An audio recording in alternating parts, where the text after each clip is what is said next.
మా నాన్న అతి దారుణంగా మా తాతని చూసే ట్రీట్మెంట్ చూస్తుంటే భయం వేస్తుంది, బాధేస్తుంది. ఫ్యూచర్లో నేను కూడా ఇలా చేయాల్సి వస్తుందేమో అన్న ఫీల్ వస్తుంది అని చెప్పేసి ఆ 8-9 సంవత్సరాల గ్రాండ్ సన్ ఈ షోకి ఒక వాయిస్ ఓవర్ పంపారు. దాన్ని ఒకసారి చూద్దాం. రమ్య గారు ప్లీజ్. షూర్. మా తాతయ్య అరిచినప్పుడల్లా మా డాడీకి ఇరిటేషన్ వస్తుంది. ఆ ఇరిటేషన్లో అరవద్దు అని చెప్పి ఇష్టం వచ్చినట్టు మా తాతయ్యని కొడతారు.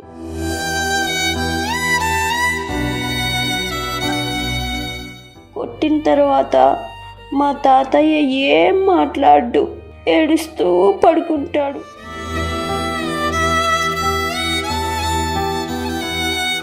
మా తాతయ్య ఏడ్చేటప్పుడు మా డాడీ నాకు విలన్లా కనిపిస్తాడు. నాకు మా డాడీని కొట్టాలనిపిస్తుంది కూడా.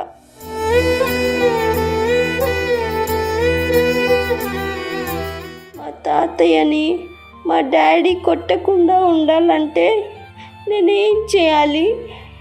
ఇలా కొట్టడం నిజంగా తప్పు కదా? రమ్య గారు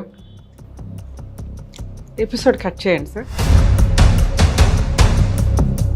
డాగ్ని కానీ దేన్నన్నా ఇంకా పెట్లాగా పెంచుకుంటున్న సొసైటీలో ఉన్నప్పుడు మనిషిని మాత్రం అంతకంటే హీనంగా చూస్తాను.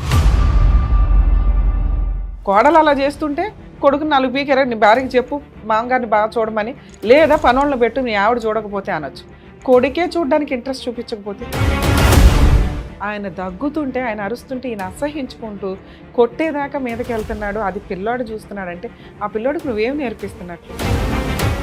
ఎందుకు ఇంత హీనంగా మానవతా సంబంధాలు విలువలే లేకుండా బిహేవ్ చేస్తున్నాడు?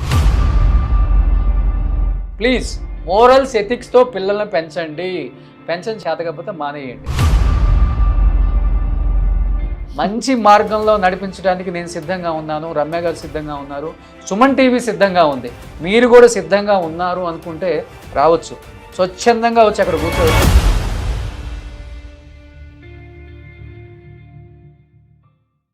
Hi hello, welcome to Suman TV, welcome to our show family values. Our ఎందుకని చెప్తున్నానంటే ఇది నా షో కాదు, మన అందరి షో కాబట్టి.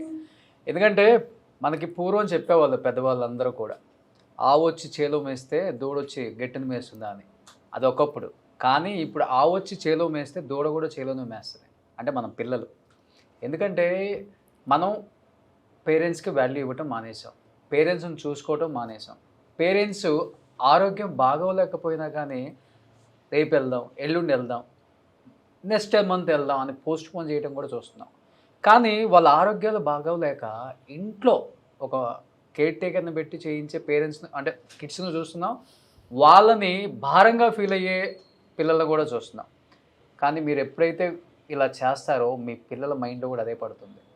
అదేంటి మా అమ్మ మా నాన్న, వాళ్ళ అమ్మ తీసేయండి, వాళ్ళ నాన్న అంటే నాన్న అనేవాడు హీరో ఏ ఇంట్లో అయినా. కానీ మా నాన్న ఏంటి మా తాతయ్యని మా అమ్మమ్మని ఇంత భారంగా ఫీల్ అవుతున్నాడు. రేపు నేను కూడా మా నాన్న ఇలానే కదా ఫీల్ అవ్వాల్సిందే, ఇంతే కదా చేయాల్సింది నేను కూడా అనేది. ఎందుకంటే పిల్లలకి మనం ఏం నేర్పిస్తామో పిల్లలు పెద్ద అయ్యేటప్పుడు ఏదైతే నేర్చుకుంటారో పెద్ద అయ్యాక కూడా అదే ఫాలో అవుతారు. అది రేపు నీ విషయంలో కూడా ఫాలో అవుతాడన్నా, గుర్తుపెట్టుకోండి. డెఫినెట్గా మొత్తం టెక్నాలజీ మారిపోయింది, కానీ మీ పిల్లల మైండ్ సెట్ అయితే మారదు. మీ పిల్లలు కూడా మనం ఏం చేస్తే అదే చేస్తారు. ఇప్పుడు ఈ ఫ్యామిలీ వాల్యూస్ షోకి ఒక తండ్రి పంపలేదు, ఒక కొడుకు పంపలేదు, ఒక కూతురు పంపలేదు, ఒక కోడలు పంపలేదు. మా నాన్న అతి దారుణంగా మా తాతని చూసే ట్రీట్మెంట్ చూస్తుంటే భయం వేస్తుంది, బాధేస్తుంది. ఫ్యూచర్లో నేను కూడా ఇలా చేయాల్సి వస్తుందేమో అన్న ఫీల్ వస్తుంది అని చెప్పేసి ఆ 8-9 సంవత్సరాల గ్రాండ్ సన్ ఈ షోకి ఒక వాయిస్ ఓవర్ పంపారు. దాన్ని ఒకసారి చూద్దాం. రమ్య గారు ప్లీజ్. సార్ యాక్చువల్గా మన సుమన్ టీవీలో చాలా ప్రోగ్రామ్స్ నడుస్తుంటే కొత్త ప్రోగ్రామ్ స్టార్ట్ చేశారు ఫ్యామిలీ వాల్యూస్ అని. సుమన్ గారిని అడిగితే సార్ ఎందుకు సార్ ఆల్రెడీ ఎక్కడ అంటే, మేడం మనం సర్వీస్ చేయటం వేరు, మనం సలహాలు ఇవ్వటం వేరు. వాళ్ళ ప్రాబ్లమ్ని వాళ్ళే సాల్వ్ చేసుకోవడానికి ఒక హాట్ సీట్లో కూర్చొని వాళ్ళ వాయిస్ రేస్ చేస్తే ఎలా ఉంటుంది. అవును. సో ఇక్కడ ఈ ప్రోగ్రామ్ యొక్క ముఖ్య ఉద్దేశం మేము టీమ్గా మీ వెనకాల ఉండడమే కాదండి, మీ ప్రాబ్లమ్ని సాల్వ్ చేసుకోవడానికి మిమ్మల్నే ఒక ఆయుధంగా రెడీ చేయటమే ఫ్యామిలీ వాల్యూస్ యొక్క ముఖ్య ఉద్దేశం. ఈ ప్రోగ్రాంలో మీరు వచ్చి ఈ సీట్లో కూర్చొని ఈ ప్రాబ్లమ్ని ఎట్లా సాల్వ్ చేయాలనుకుంటున్నారో మీ వాయిస్ రూపంలో మీరు చెప్తే మా వంతు ప్రయత్నంగా మేము హెల్ప్ అయితే చేస్తాం.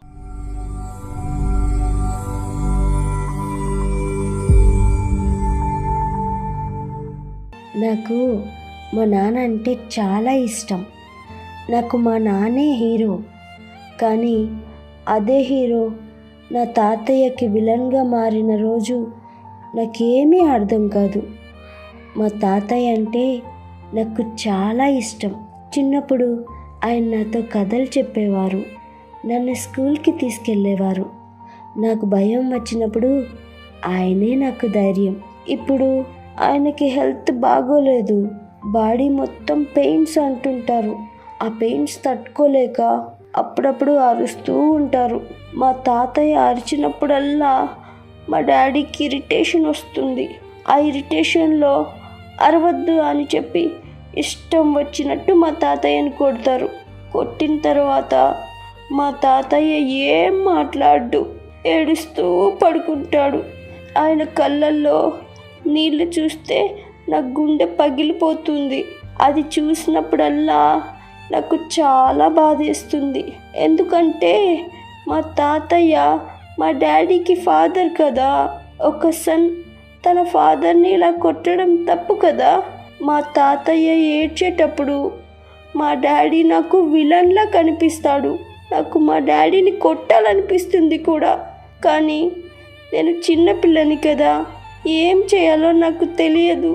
నేను అన్నం కూడా తినలేకపోతున్నాను. మా తాతయ్యే గుర్తొస్తున్నాడు. పడుకున్నా నిద్ర రావటం లేదు. మా తాతయ్య ఏడుపే మళ్ళీ మళ్ళీ గుర్తొస్తుంది. మా తాతయ్యని మా డాడీ కొట్టకుండా ఉండాలంటే నేనేం చేయాలి? ఇలా కొట్టడం నిజంగా తప్పు కదా. రమ్య గారు, ఇలాంటి చూస్తున్నప్పుడు ఇంకా మానవత్వం మిగిలింది పిల్లల రూపంలో, కొంతమంది పిల్లల రూపంలో. ఎందుకంటేనండి ఆ పిల్లోడు పంపించింది నిజంగా రియల్ వాయిస్ నేను విన్నప్పుడు చాలా బాధ అనిపించింది నాకు. ఈ వీడియో రూపంలో చూసినప్పుడు ఏమనిపించింది మేడం? ఎపిసోడ్ కట్ చేయండి సార్. ఆ పిల్లాడి వాయిస్ విని దయచేసి వాళ్ళ ఇంటికి వెళ్దాం. ఎందుకంటే మన షోనే ఫ్యామిలీ వాల్యూస్. ఆ అబ్బాయికి సుమన్ టీవీ ఒకటి ఉంది అని తెలిసింది చూసారా, అందుకు చాలా హ్యాపీగా ఉంది. అక్కడ పలానా వాళ్ళ దగ్గరికి వెళ్తే నా వాయిస్ 10 మందికి తెలుస్తుంది, నా సమస్యకు ఒక పరిష్కారం వస్తుంది అని. వాడి మనసుకి ఏం తెలుసు, ఎక్కడికి వెళ్ళాలో తెలియదు, ఎవరికి చెప్పాలో తెలియదు. అమ్మా నాన్న మీద కంప్లైంట్. ఇది నాన్న మీద ఎవరన్నా కంప్లైంట్ ఇవ్వగలమా? ఇంత చిన్నపిల్లలు. ఈ రోజున చిన్నపిల్లలు ఎంత షార్ప్ ఉన్నారు సార్. వరస్ట్ ఆఫ్ వరస్ట్ ఫ్యామిలీలో ఒక సూపర్ కిడ్ పెరుగుతున్నట్టు లెక్క. ఎందుకంటే తల్లిదండ్రులకి మోరల్ వాల్యూసే లేవు. పేరెంట్స్ని, మెయిన్గా లేడీస్ ఒకవేళ మంచాన్ని ఉంటే కనుక ఇంకా హీనంగా చూస్తారు. ఇంకా జెంట్స్ని అయితే అంతే, ఎందుకంటే ఇంకా వాళ్ళ వల్ల ఉపయోగమే లేదు. లేడీస్ నానమ్మో ఎవరో అమ్మమ్మ ఎవరైనా కానీ అట్లా వేస్ట్ ఫిలోస్ లాగా పనికి మాలిన ఒక సామాన్ లాగా ఉన్నారు అంటే వాళ్ళకి తిండి పెట్టడం కదా. మనం ఇంకా యానిమల్స్ అన్న అంటే డాగ్ని కానీ దేన్నన్నా ఇంకా పెట్లాగా పెంచుకుంటున్న సొసైటీలో ఉన్నప్పుడు మనిషిని మాత్రం అంతకంటే హీనంగా చూస్తారు. వాళ్ళకి తిండి పెట్టడానికి రెడీగా ఉండరు, వాళ్ళని నీట్గా రెడీ చేయించడానికి రెడీగా ఉండరు. ఇంకా చాలా అసహ్యంగా మనం చాలా సందర్భాల్లో వీడియోలు కూడా చూస్తున్నాం. నిజంగా ఆ వీడియోలో ఒక సంబంధించిన పిల్లాడా అనిపిస్తుంది నాకైతే. అలా కూడా మనుషులు ఈరోజు బతుకుతున్నారని నిజంగా మీరు చూడలేకపోతే గవర్నమెంట్కి సంబంధించిన ఎన్జిఓస్ కొన్ని ఉంటాయి, వాళ్ళకి ఫోన్ చేసి వీళ్ళని పడేసినా కూడా మళ్ళాంటి వాళ్ళు ఎవరో హెల్ప్ చేస్తూ ఆ ఫండ్ తోటి వాళ్ళు బతుకుతూ ఉంటారు. గవర్నమెంట్ ఇచ్చే ఫండ్స్తో కూడా వీళ్ళకంటే బెటర్ పొజిషన్లో అయితే చూస్తారు. అలాంటి ఒక ఫ్యామిలీలో ఆ తండ్రి ఈ కొడుకుని పెంచి చదివించి పెళ్లి చేసి ఒక కుటుంబాన్ని ఇస్తే ఇంత దారుణంగా పిల్లాడు చూస్తూ ఉండగా, అంటే ఈరోజు ఒకరోజు చూస్తుండగా పిల్లాడు మన దాకా వాడు ఏం చేయడంటే రోజు రెగ్యులర్గా జరుగుతున్న ఇన్సిడెంట్లు అవి. ఇంకా తప్పలే వాడికి, ఎక్కడో అక్కడ వాడు వెక్స్ అయిపోయి భయపడి ఎందుకు ఈ ఫోన్ చేయాల్సి వచ్చింది ఆ పిల్లాడికి అంటే తాత మ్యాక్సిమం మనం మాట్లాడుకుంటాం. ఒక స్టేజ్ వచ్చిన తర్వాత కొడుకు కోడలు వీళ్ళెవరో టైం స్పెండ్ చేయరు కాబట్టి వాళ్ళ లైఫ్ అంతా పిల్లలు మనవరాళ్ళ మీదే ఉంటుంది. వీళ్ళని స్కూల్కి తీసుకెళ్ళడం, గేమ్స్కి తీసుకెళ్ళడం, స్విమ్మింగ్ పూల్కి తీసుకెళ్ళడం, తీసుకురావడం, అది ఒక డైలీ వర్క్ లాగా అయిపోద్ది. అంటే నా అవసరం ఈ కుటుంబానికి ఉంది, నేను మనిషిని ఉనికిని చాటుకోవడానికి వీళ్ళు చేసే సర్వీసు, వీళ్ళు చేసే పని యూజ్ అవుతూ ఉంటుంది.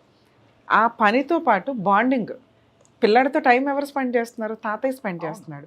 స్పెండ్ చేస్తున్నప్పుడు వాళ్ళిద్దరి మధ్య ఒక బాండింగ్ ఉంటుంది. మనకి ఒకప్పుడు ఉన్నట్లే, ఆ తండ్రికి ఒకప్పుడు ఉన్నట్లే. కానీ ఎందుకు ఇంత హీనంగా మానవతా సంబంధాలు విలువలే లేకుండా బిహేవ్ చేస్తున్నారు? కొడుకు చూస్తున్నాడు, రేపటి రోజున ఇతను నాన్నని గౌరవంగా చూసుకుంటేనే అక్కడ కోడలు అంది అన్నా కూడా మనం అసహించుకుంటాము పక్కన. ఏంటి మనిషివా పశువా, ఆయన ఆస్తి తిన్నావు, ఆయన ఇది తిన్నావు, మనిషిని చూడలేకపోతే అట్లా అని. కొడుకు అనేసరికి ఇంకొంచెం ఎలా మాట్లాడాలో కూడా అర్థం కావట్లే. సొంత కొడుకు కోడలు అలా చేస్తుంటే కొడుకుని 4 పీకెరా నీ భార్యకి చెప్పు మామగారిని బాగా చూడమని, లేదా పనోళ్ళని పెట్టు నీ ఆవిడ చూడకపోతే అనొచ్చు. కొడుకే చూడడానికి ఇంట్రెస్ట్ చూపించకపోతే, చూడకపోయినా పర్వాలా, ఆయన దగ్గుతుంటే ఆయన అరుస్తుంటే ఈయన అసహించుకుంటూ కొట్టేదాకా మీదకి వెళ్తున్నాడు. అది పిల్లాడు చూస్తున్నాడంటే ఆ పిల్లోడికి నువ్వేం నేర్పిస్తున్నట్లు? మనం కూర్చొని మాట్లాడుకోవాలా? సార్ మనం ఖచ్చితంగా ఆ పిల్లోడితో మాట్లాడాలి, ఫోన్ కాల్లో కానీ లేదా డైరెక్ట్. ఎందుకంటే ఫోన్ కాల్లో మాట్లాడితే మళ్ళీ వాళ్ళకే తెలుస్తుంది. ఈ రోజున టెక్నాలజీ వల్ల ఆ పిల్లోడు ఏదో ఒక డేర్ స్టెప్ వేసేసాడు, మేబీ ఎంతమంది ఇళ్లలో ఇది జరుగుతుందో మనకు తెలియదు కదా. ఇలాంటిది నిజంగా అవుట్పుట్ తీసుకొస్తే కనుక సచ్చినట్లు అట్లాంటి తండ్రులు నోరు మూసుకుంటారు. నిజంగా ఎవరైనా ఇట్లాంటివి ఉంటే దయచేసి మా ప్రోగ్రామ్కి కింద కామెంట్స్ రూపంలో పంపించండి, లేదా ఆడియో పంపించినా కూడా మేము రియాక్ట్ అవుతాం. రోషన్ గారు ఊరుకోరు, సుమన్ టీవీ ఊరుకోదు, సుమన్ గారు అసలు ఊరుకోరు. ఎందుకంటే మోరల్ వాల్యూస్కి, ఫ్యామిలీ వాల్యూస్కి ఎంతో కొంత మనవంతు ప్రయత్నం మనం చెయ్యాలన్న ఉద్దేశంతో ఈ ప్రోగ్రామ్ని ముందుకు తీసుకొని వెళ్తున్నాం. సరే, ఈ కేసులో తండ్రి పరిస్థితి ఏంటని మనం ఒకసారి చూడాలి. ఎందుకంటే ప్రాక్టికల్గా ఏదో పిల్లోడు వాయిస్ వినేసి మనం మాట్లాడడానికి, పిల్లోడు చూసింది నిజం. నిజానికి బ్యాక్గ్రౌండ్ ఏంటి? అక్కడ తాత అనే వ్యక్తి మంచం మీద పడుకొని ఉన్నాడు, ఆరోగ్యం బాగోలేదు. అతన్ని ప్రాపర్ మెడికేట్ జరుగుతుందా లేదా అని కూడా మనకు తెలియట్లా. ఎందుకంటే పిల్లాడికి అది తెలియదు. పిల్లాడికి ఏం కనిపించింది? నాన్న అరవటం, నాన్న తిట్టడం, ఇవి కనిపిస్తుంది. ఒక మనిషి యొక్క హ్యూమన్ రైట్ హెల్త్కి సంబంధించి మన ఆర్టికల్స్లో, కాన్స్టిట్యూషన్లో ఇతనికి బేసిక్ మెడికల్ కేర్ నడుస్తుందా లేదా అని చూడాల్సిన బాధ్యత ఉంది. నాన్న ఒకవేళ నువ్వు ఇది చూస్తుంటే మీ తాతకి ప్రాపర్గా మెడికల్ కేర్ నడుస్తుందా లేదా చూడండి. లేదా ఒకవేళ మేమే రాగలిగితే ఖచ్చితంగా మేము వస్తాం, రావడానికి 100% ప్రయత్నిస్తాం. ఇన్ కేసు నీకు కనుక మీ తాతకు మెడిసిన్ ఇస్తున్నారా లేదా అని అనిపించినా, లేదా మీ నాన్న ఇంకొకసారి మీ తాతని కొట్టడానికి ప్రయత్నించిన, మాకెట్లా ఒక ఆడియో పంపించావో 100కి ఒక్కసారి డైల్ చేయండి నాన్న. ఇంకొంచెం కంఫర్ట్లో మేము రీచ్ అయ్యే లోపు ఏ అన్యాయమైనా జరగడానికి అవకాశం ఉంది. సో ఎందుకంటే నీ ఇంట్లో రోజు రెగ్యులర్గా జరుగుతుంది. 30 ఏళ్ళు 40 ఏళ్ళు వచ్చిన నేను నాన్నకి నేను చెప్పలేను, 80 years ఉన్న నీకైతే నేను చెప్పగలుగుతున్నాను నాన్న. ఎందుకంటే మీ నాన్నకంటే నువ్వు 1000 రెట్లు బెటర్. అలాంటి కుటుంబంలో నీలాంటి ఒక వారసుడు ఉన్నందుకు నీ తాత చేసుకున్న పుణ్యం. మీ కుటుంబాల్లో కనీసం ఇలాంటి పిల్లాడు ఉండాలని మొక్కుకోండి దయచేసి. వాళ్ళ నాన్న లాంటి వాడు మాత్రం కాదు. ఎందుకంటే ఎంత మోరల్ వాల్యూస్తో పెంచినా పనికి మాలిన వాళ్ళు అలాగే తయారవుతారు. అలాంటి వాళ్ళకి మనం గడ్డి పెట్టి రోజు వెళ్ళి గడ్డి పెట్టినా కూడా తెలియదు. ఎప్పుడు తెలుస్తుంది? వాళ్ళు మంచాన పడ్డ రోజు తెలుస్తుంది. ఆ మహాతల్లి కోడలు ఏం చేస్తుందో నాకు అర్థమే కావట్లా. మీరు వేసుకుంటున్న పనిష్మెంటు ఈ రోజున పిల్లాడు చూస్తున్నాడు, పర్ఫెక్ట్ పనిష్మెంట్ పడాల్సిన రోజుకి ఖచ్చితంగా మీకు పడుతుంది. ఎందుకంటే మేము ఎవరం వచ్చి మీకు పనిష్ చేయవసరం. ఎవరైతే పనిష్ చేయాలో పైన దేవుడు, కింద కొడుకు చూస్తున్నాడు అంతే. కానీ ఇంకొకటి అండి, ఇప్పుడు పోలీసుల వల్ల ఎంత భయపడుతున్నారో ఈ సమాజం నేను చెప్పలేను, కానీ మీడియా వల్ల చాలా భయపడుతున్నారు. ఎందుకంటే లాస్ట్ 3-4 years నుంచి మీరు చూసుకుంటే డిజిటల్ మీడియా ప్రభావం ఎక్కువైపోయింది. అంటే మనం వెళ్తే కేసు పెడితే కేసు తీసుకుంటారా లేదా, తీసుకుంటే అది ముందుకు వెళ్తుందా లేదా, ఇన్ కేసు అక్కడ కేసు పెట్టిన సంగతి కూడా ఎవరికి తెలియదు కదా, వీళ్ళు భయపడరు కదా. ఎందుకంటే అలాంటప్పుడు ఏం చేయాలి? మనం మీడియాను సహకరించాలి. వాళ్ళైతే ఒక 10-15 ఛానళ్ళల్లో ఉన్నట్లుగా మొత్తం వేసేస్తే సిగ్గుపోతుంది. 10 మంది చిచి మీ బతికిదా అని తిడతారు, లేకపోతే ఒక భయం వస్తుంది. రైట్. సరే, వీటి వల్ల చిన్నపిల్లలకు కూడా మీరు అన్నట్లుగా డిజిటల్ మీడియా ప్రభావం, ఒక వాయిస్ రికార్డ్ చేసి తన కింద స్క్రోల్ అవుతున్న నెంబర్కి పంపించగలిగాడు కదా, నిజంగా హ్యాట్స్ ఆఫ్ నాన్న. ఇలాంటి పిల్లలు ఎంతోమంది ఉన్నారు. పాపం వాళ్ళ బాధను ఎక్కడ చెప్పుకోలేక చెప్తే మళ్ళీ ఏమవుతుందో ఇంట్లో మళ్ళీ కొడతారు అని ఒక చిన్న భయం ఉంటుంది. నేను మళ్ళీ చెప్తున్నాను, ఈ ఫ్యామిలీ వాల్యూ షో చూస్తున్న ప్రతి ఒక్కరికి చెప్తున్నాను, నిజంగా మీ ఇంట్లో ప్రతి ఒక్కళ్ళ ఇంట్లో ఏదో ఒక ప్రాబ్లం ఉంటుంది. చిన్న ప్రాబ్లం గురించి నేను చెప్పను, చాలా పెద్ద ప్రాబ్లం ఉంటే కింద స్క్రోల్ అవుతున్న నెంబర్కి మీరు వీడియో రూపంలో కానీ వాయిస్ రూపంలో కానీ, లేకపోతే మాకు డేర్ ఉంది షోకి వచ్చి అక్కడ కూర్చొని మాట్లాడగలను అనుకుంటే అక్కడ కూర్చొని మీరు మాట్లాడవచ్చు. మీ ఫ్యామిలీలో మీరు మాట్లాడితే డెఫినెట్గా సొసైటీలో చూస్తే మా ఫాదర్లోనో మా అమ్మలోనో లేకపోతే మా వాళ్ళలో చేంజ్ వస్తుంది అనుకుంటే డెఫినెట్గా డేరున్న గుండెలు ఎన్నో ఉంటాయి. రండి, హ్యాపీగా అక్కడ కూర్చోండి, మీ ఫ్యామిలీలో ఉన్న ప్రాబ్లం మీరే మాట్లాడండి, మీ వాళ్ళకి మీరే బుద్ధి చెప్పండి. అప్పుడు సిగ్గు వస్తుంది, అప్పుడే సిగ్గు వస్తుంది సొసైటీకి. మేమిద్దరం కూర్చోవడం వల్ల, పోలీస్ శాఖకి వెళ్ళటం వల్ల ఎవ్వడు మారడు. ఎందుకు మారో తెలుసా? 4 రోజులు ఈ కేసు నడుస్తుంది, తర్వాత మళ్ళీ పోలీసులు మర్చిపోతారు, ఎన్నో వేల కేసుల్లో నాది ఒక కేసు అనుకుంటాడు. కానీ నీ ఫ్యామిలీలో ఉన్న నువ్వే వచ్చి ఇక్కడ కూర్చున్నావంటే నా వాడే నాకు వెన్నుపోటు పొడిచాడంటారు కదా, అది వెన్నుపోటు కాదు. నేను డైరెక్ట్గా ఇక్కడ సూటిగా ఈ కెమెరాలో చూసి క్వశ్చన్ చేస్తాడు కాబట్టి ఒక భయం వస్తుంది. రమ్య గారు రావాలి, సొసైటీ నిజంగా అలా బయటికి రండి. మీడియా మేము సపోర్ట్ చేస్తాం, మేము ఉందే అందుకు.